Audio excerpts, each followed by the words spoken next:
बुजुर्ग की बात लिखी जो ताबी हैं, वो फरमाते हैं कि उन बुजुर्गों का तरीका ये था कि वो लोगों से छुप के ना पहाड़ के पीछे इबादत करते थे, और पोजीशन उनकी ये थी कि किसी से मिलते नहीं थे, बिलखुसूस फजर की नमाज से लेकर असर की नमाज तक बकरियां रखी हुई थी, उनको चराते रहते थे फुरात के किनारे और नफल पढ़ते रहते थे। उस वक्त को मिलने भी नहीं आता था। एक शख्स बड़ी दूर से उनकी शोहरत सुन के आया, मैंने तो मिलना है।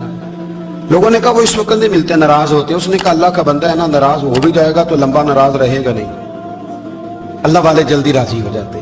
पहुंच गए। अब वो बाबा जी नमाज पढ़ रहे थे तो कहते मैंने अजीब मंजर देखा कि बाबा जी फुरात के किनारे नमाज पढ़ रहे हैं और एक भेड़िया उनकी बकरियों की हिफाजत कर रहा है। कहते मैं हैरान रह गया कि भेड़िया तो बकरियां खाया करता है और यहाँ चरा रहा है। कहते मैं जब गया तो बाबा जी नवाफिल में मशगूल थे, मुझे देख के कहने लगा इस वक्त क्यों आए? मैंने कहा हुजूर अगर आए गया हूं तो फिर मेहरबानी करे कबूल फरमा ले। मैं बैठ गया तो मैंने कहा हुजूर ये भेड़िया बकरियां चला रहा है, भेड़िया और बकरिया की सुलह कब से हो गई? तो फरमाते हैं लंबी तकरीर नहीं, हल्का सा जुमला। फरमाने लगे जब से बकरियों के मालिक ने रब से सुलह कर ली है ना, तब से भेड़ियों ने भी बकरियों से सुलह कर ली है। बकरियों के मालिक ने रब से सुलह कर ली, गुनाह छोड़ दिए, उसकी फर्माबरदारी में आ गए। अब फिर उसे बकरियां चलाने की जरूरत नहीं रही, बकरियां ना अब भेड़िया चराता है। कहते हैं मेरे ऊपर कपकपी तारी हो गई बुजुर्गों की बात सुन के, और मुझे प्यास लगी और ख्वाहिश आई कि पता नहीं अब बाबा जी कुछ खिलाएं पिलाएंगे भी कि नहीं, बाबा जी कुछ खिलाएंगे भी कि नहीं। कहते मेरे दिल में ख्याल था तो बुजुर्गों ने ना एक लकड़ी का प्याला, उनके पास वो गार में बैठे थे तो एक छोटा सा पत्थर था, उसकी ढलान बनी हुई, बाबा जी ने उसके नीचे लकड़ी का प्याला रखा, वो रखा ही था तो वो दूध से भर गया। कहते उन्होंने मुझे दिया तो ठंडा और मीठा दूध, मेरी तबीयत खुश हो गई।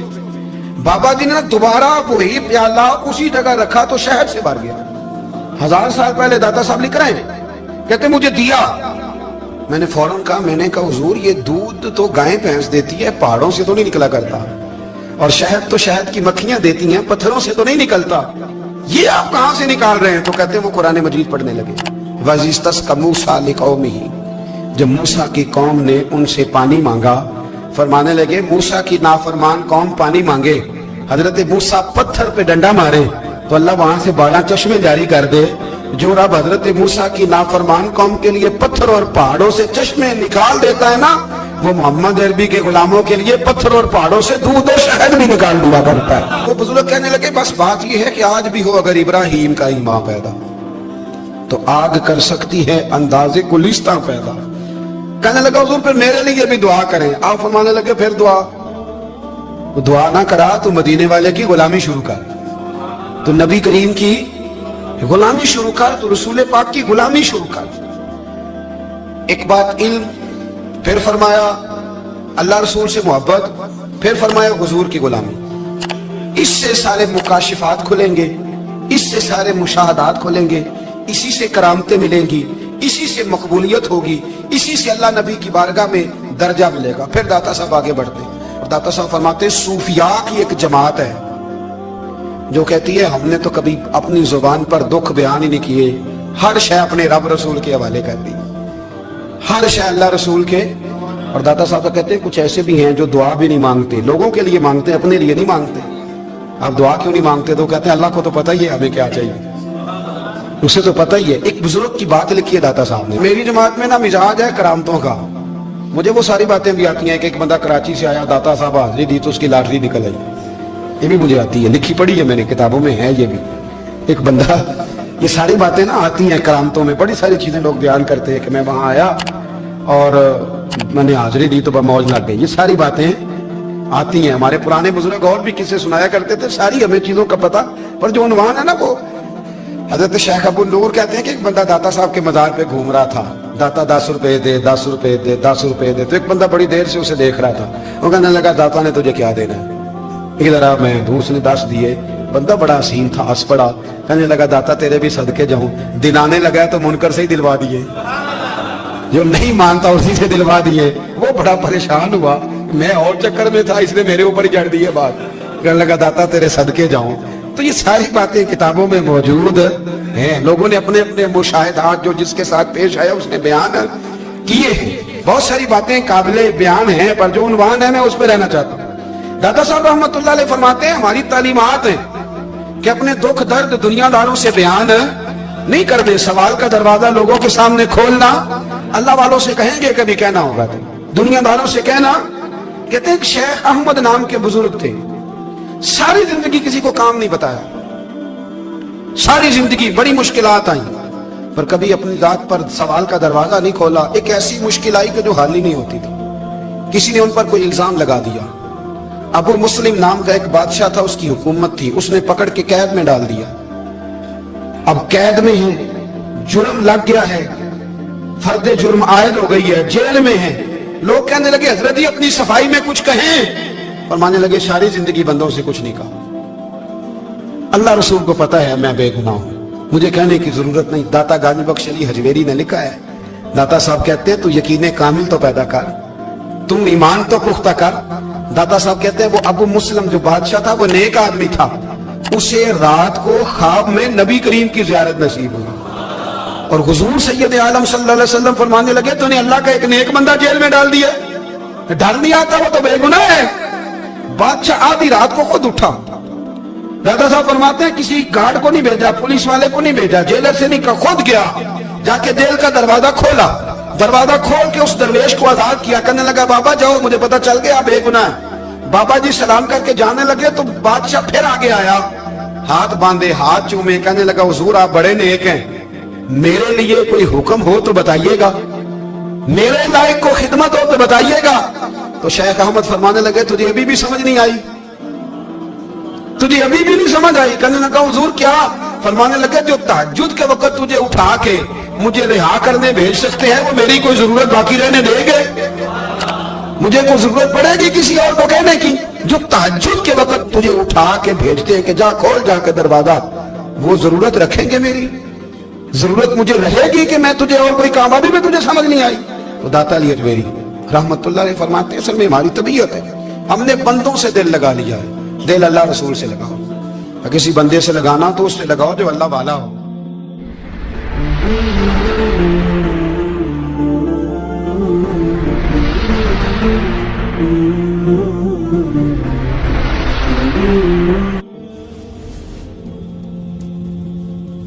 ये वाला रंग तेरे अंदर कोई नहीं।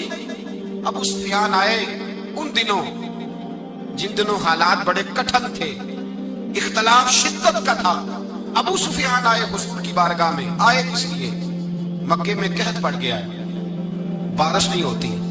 उधर समामा बिन असाल यमामा कबीले के सरबराह कलमा पढ़ के मुसलमान हो गए, सारी गंदम उस कबीले से आती थी। समामा कहने लगा तुम मेरे मुस्तफा को नहीं मानते, कोई गंदम नहीं, भाग जाओ। एक बारिश कोई नहीं, दूसरी गंदम कोई नहीं। अबू सुफियान तड़प के दरे रसूल पे हाजिर हुए। अभी थोड़े दिन गुजरे हैं, ओहद में हुजूर के दांत शहीद किए, अभी थोड़े दिन गुजरे हुजूर को सताया है, अभी थोड़े दिन गुजरे हजरत अमीर हमजा का कलेजा निकाल के चबाया है, अभी थोड़े दिन गुजरे हजरत अनस बिन नदर की गर्दन काटी, अभी थोड़े दिन गुजरे अब्दुल्ला बिन जहाश के टुकड़े किए, अभी थोड़े दिन गुजरे हुजूर को सताया, तड़पाया है। पर हजरत अली शेर खुदा फरमाते हैं मैं मानने वाला उस रसूल का हूँ, इसके दांत शहीद हो गए, ओहद के अंदर सारी दाढ़ी लहू से भर गई। फरमाते मैं रो पड़ा और मैंने कहा महबूबा आप नहीं मुझसे बर्दाश्त होता, दुआ करें अल्लाह इन पे अज़ाब नाज़िल करे। उठाए हाथ, आप दुआ करेंगे तो अल्लाह तबारक व तआला दो पहाड़ियों में पीस डालेगा। हजरत अली कहते हैं मैंने अर्ज की तो हुजूर ने हाथ उठाए और दुआ क्या दी, अल्लाहुम्मा हदी कौमी फइन्नहुम ला यअलमून, ऐ अल्लाह मेरी कौम को हिदायत दे दे, ये जानते नहीं ये क्या कर रहे हैं। अल्लाह ने हिदायत, ये इखलाक हसना का मेयार। थोड़े दिन पहले हुजूर के साथ ये रवैया। अबू सुफियान अब बेहाल हो गए, बच्चे भूख से मरने लगे, जानवर प्यास से मरने लगे। अबू सुफियान छुपता छुपाता कहने लगा चारा कोई नहीं, मुस्तफा के पास जाना ही पड़ेगा। अबू सुफियान मदीने पहुंच गए। जब पहुंचे ना तो अबू सुफियान की अपनी साहिबजादी हजरत उम्मे हबीबा उम्मुल मोमिनीन थी, रसूलुल्लाह की ज़ौजा थी। अबू सुफियान जब आए तो हजरत उम्मे हबीबा के पास ही दे उनके घर गए बेटी से मिलने। हुजूर का बिस्तर बिछा हुआ था, हजरत उम्मे हबीबा हुजूर की ज़ौजा उम्मुल मोमिनीन बिस्तर बिछाए, अबू सुफियान बैठने लगे। जनाब उम्मे हबीबा कहने लगी अब्बा जी ठहर जाएं। वो ठहरे तो बिस्तर समेट दिया। कहने लगे बेटी शायद तेरे घर में कोई कीमती बिस्तर नहीं, गुर्बत छुपाने के लिए बिस्तर समेट रही हो। जनाब उम्मे हबीबा कहने लगी अब्बा तो मुसलमान नहीं ना हुआ, अभी तेरी सोच काफिरों जैसी है, تو یہاں آके کھڑا ہونا جہاں میں کھڑی ہوں, پھر تجھے رسول اللہ کی محبت کے رنگ کا پتہ چلے. تو ابھی کھڑا وہاں ہے جہاں تجھے کفر ہی کفر سنائی اور سجائی دیتا ہے.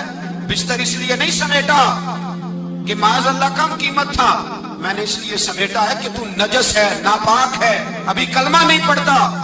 اور یہ اس رسول کا بستر ہے کہ جو بستر میں موجود ہوتے ہیں تو جبریل امین قرآن لے کے تشریف لے آتے ہیں.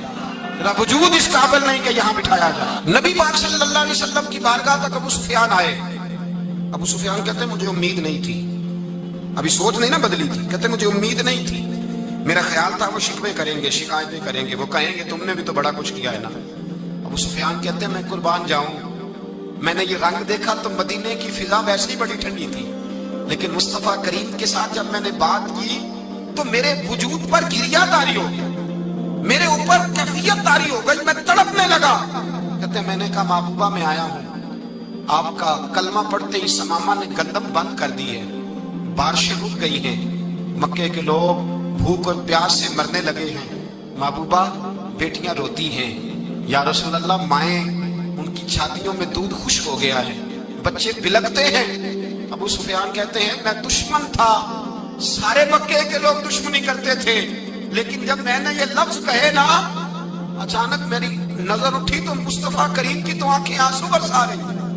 کہتے میری بات بھی مکمل نہ ہوئی, حضور نے پہلے رکا منگوایا, سمامہ کے نام فرمایا, پہلے تو انہیں غلہ اپنی مرضی سے دیتا تھا, اب تیرے نبی کا حکم ہے کہ پہلے سے بڑھ کر تو نے غلہ دینا ہے. اور پھر میرے مصطفیٰ نے ہاتھ اٹھائے. اور بھائی مشکل ہوتا ہے, مشکل ہوتا ہے, سگے بھائی کے لیے لوگ دعا نہیں کرتے, کہتے میرا شریکہ ہے. ساس بہو کے لیے بہو ساس کے لیے دعا نہیں مانگتی, کہتے اختلاف ہے, لوگ لوگوں کی زندگی نہیں مانگتے, بیماری میں شفا نہیں مانگتے. ابو سفیان کہتے ہیں آمنہ کے لال تیرے قربان جاؤں. حضور نے ہاتھ اٹھایا اور کہا اے اللہ مکے کی سنگلاخ پہاڑیوں پہ بارش برسا, اے اللہ کھیتیاں ہری کر دے, اے اللہ ماؤں کی چھاتیوں میں دودھ بھر دے, اللہ عورتوں کو تازگی دے دے, بچوں کو رانائی دے دے, پھلوں پھولوں کو تازگی دے دے. ابو سفیان کہتے پہلے حضور رو رہے تھے, اور جب نبی پاک کی دعا دیکھی تو میں نے رونا شروع کر دیا, میں نے رونا شروع کر دیا. کہتے واپس آیا تو وہ احساس کہ یار یہ میں کس شخص سے مل کے آیا ہوں, یہ کس قسم کے آدمی سے مل کے آیا ہوں, یہ کیسا رنگ ہے, یہ کس قسم کا انداز ہے کہ جس کو میں پتھر مارتا رہا وہ میرے لیے دعائیں لے کے بیٹھا ہوا ہے, جس کو ساری زندگی ستایا ہے وہ میرے بچے کے لیے روتا ہے, میری بیٹی کے لیے اس کی آنکھ میں آنسو ہیں, وہ ہمارے لیے تڑپ رہے ہیں. میرے بھائیوں, ابو سفیان کہتے ہیں پھر دوسرا جلوہ میں نے تب دیکھا جب حضور مکے آئے, اور میں تو آخر تک لڑنے آیا تھا نا, حدیبیہ تک. کہتے ہیں جب رسول پاک مکے آئے اور حضور نے اعلان معافی کیا تو بنتا تو یہ تھا کہ مجھے سزا ملتی, لیکن میرے مصطفیٰ کریم نے فرمایا جو ابو سفیان کے گھر میں چلا جائے گا میں اسے معاف کر دوں گا. کہتے ہیں میں نے کہا یہ میرے لیے کس قسم کی سزا تجویز کی ہے کہ میں عمر بھر دشمنی کرتا رہا اور یہاں رنگ عجیب ہے. حضور نے میرے لیے ہی اعزاز لکھ دیا, فرمایا جو ابو سفیان کی حویلی میں داخل ہو گیا میں نے معاف کیا. ابو سفیان کہتے ہیں پتہ نہیں کتنے پردے تھے جو اٹھ گئے, پتہ نہیں کتنی منزلیں تھیں جو طے ہو گئی, پتہ نہیں کتنے جلوے تھے جن کا نظارہ ہو گیا. اور میں نے غور سے چہرہ دیکھا تو میری آنکھوں سے پٹی اتر گئی اور مجھے عبداللہ کے یتیم بیٹے کے پیچھے محمد رسول اللہ کے جلوے نظر آنے شروع ہو گئے. اخلاقی قدریں جب موجود رہتی, یہاں تو لوگ مرے ہوئے شخص کو مارتے, یہاں تو سڑک پر کتنی گراوٹ ہے اور کتنا گر گیا ہے اخلاق لوگوں کا, ایکسیڈنٹ ہو گیا ہے, ٹرین کی پٹری سے اتر گئی, چیخو پکار ہے, آہیں ہیں, تڑپنا ہے, رونا ہے, سسکیاں ہے. ماں کا بازو کٹا ہے پر وہ چیختی ہے ذرا میرے بیٹے کا پتہ کرو, باپ کی آنکھوں میں ریت پڑ گئی ہے پر وہ تڑپتا میرا بیٹا تھا. چیخو پکار ہو رہی ہے, پر ظلم ہے اس قوم کا کہ جو بچانے والے آئے ہیں وہ پہلے آتے ہی ان کی جیبیں ٹٹول رہے ہیں, ان کے بٹوے دیکھ رہے ہیں, گری ہوئی عورتوں کے, یہ آپ اٹھا کر دیکھیے اخبارات, عورتوں کے گری ہوئی عورتوں کے کانوں سے بالیاں نوچی گئی اور ان کے کان تک کٹ گئے. یہ اس قوم کا حال ہے. اقبال کہتا ہے جنہیں آتا نہیں دنیا میں کوئی فن تم ہو اور بیچ کھاتے ہیں جو بزرگوں کا کفن تم ہو. تم وہ لوگ ہو جو کفنوں پہ سودے کرتے ہو, جو قبروں پہ سودے کرتے ہو. لوگ تجارتیں کرتے ہیں, اخلاقی بستی کا یہ عالم کہ لوگ قبروں پہ سجدے کرتے ہیں, بیٹے بیچ کے دہیز خریدتے ہیں. غریب کی بیٹی روز تڑپتی ہے, روتی ہے, روز سسکیاں لیتی ہے کہ کہاں سے وہ دروازہ کھلے گا جب میں بھی جب سہاگن ہوں گی، جب میرا باپ بھی عزت کے ساتھ مجھے رخصت کرے گا۔ اور غریب آدمی بیٹی کی شادی کے بعد اتنا دکھی رہتا ہے، وہ بھی کم ہی لوگ جانتے ہیں، وہ بھی وہی لوگ جانتے ہیں جو اس منظر سے گزرتے ہیں۔ ہمارا اخلاقی معاملہ اس قدر زیادہ تباہی کا شکار ہے۔ میرے مصطفیٰ کریم سید عالم نور مجسم صلی اللہ علیہ وسلم جذبات کا خیال رکھتے، احساسات کا خیال رکھتے، تصورات کا۔ او بھائی، اس سے بڑا اخلاق کا مظاہرہ کہاں سے لینے جاؤ گے؟ کہ آمنہ کے لال فرماتے ہیں میرا دل کرتا ہے نماز لمبی پڑھاؤں، نماز اللہ کی نماز، دل کرتا ہے لمبی نماز پڑھاؤں، میں لمبی صورتیں تلاوت کروں، میں کھل کے رب کریم کا قرآن پڑھوں، میں اللہ تبارک و تعالیٰ کے قرآن مجید کے ذائقوں میں کھو جاؤں۔ لیکن حضور فرماتے ہیں نماز میں کسی بچے کے رونے کی آواز آتی ہے، کسی بوڑھے کی ہائے کی آواز آتی ہے، کسی بیمار آدمی کی ہائے کی آواز آتی ہے۔ نبی پاک فرماتے ہیں میں اللہ کی نماز چھوٹی کر دیتا ہوں، اللہ کے بندوں کا خیال کرتا ہوں۔ میں رب کی نماز چھوٹی کر دیتا ہوں، رب کریم کے بندوں کا خیال کرتا ہوں۔ خدا کے بندے تو ہیں ہزاروں، بنوں میں پھرتے ہیں مارے مارے، میں اس کا بندہ بنوں گا جس کو خدا کے بندوں سے۔ میرے حبیب کریم سید عالم صلی اللہ علیہ وسلم نے فرمایا اللہ کریم نے بندے کو، مخلوق کو پیدا کرنے سے پہلے جو تحریر سب سے پہلے لکھی تھی نا، اللہ نے اپنے پاس جو جملے سب سے پہلے لکھے تھے بندے بنانے سے بھی پہلے، وہ فکر یہ تھے کہ ان رحمتی سبقت اعلی غضبی، رب کریم نے لکھا تھا بے شک میری رحمت زیادہ ہے، میرا غضب زیادہ نہیں ہے۔ اس نے لکھا تھا کہ میری رحمت ہمیشہ میرے غضب پر غالب رہے گی۔ پہلا رب نو یار دا شوق ہویا،